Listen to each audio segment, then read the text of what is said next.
अपना सबके इहो फकरा एगो कहल जाइ छै, जेनाकि अपने सब जी जान लगा कऽ भोज भात करै छी या किनको ब्राह्मणमे नोत दै छियनि, हुनका आवेशसँ खुअबै छियनि, आ काल्हि भऽ कऽ केओ हुनका पूछै छनि जे की केना ओतऽ रहल, तऽ कहथिन जे नहि कोनो एहन खास नहि छलैए, ठीके रहलै, भरि पेट खेबो नहि केलहुँ।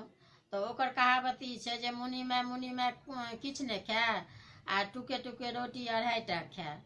तऽ ई फकरा अपना सबके से एहि पद पर कहल जाइ छै जे वएह जेना कहलहुँ हँ, मुनि माय किछु नहि खाय, टुके टुके रोटी 2.5टा खाय।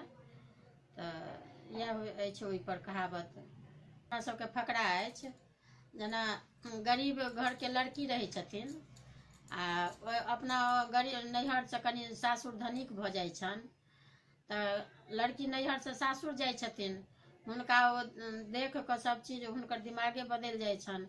तऽ तकर कहबी छै जे गरीबक बेटी अमीर घर गेली आ एक सूप मड़ुआमे तर ऊपर भेली।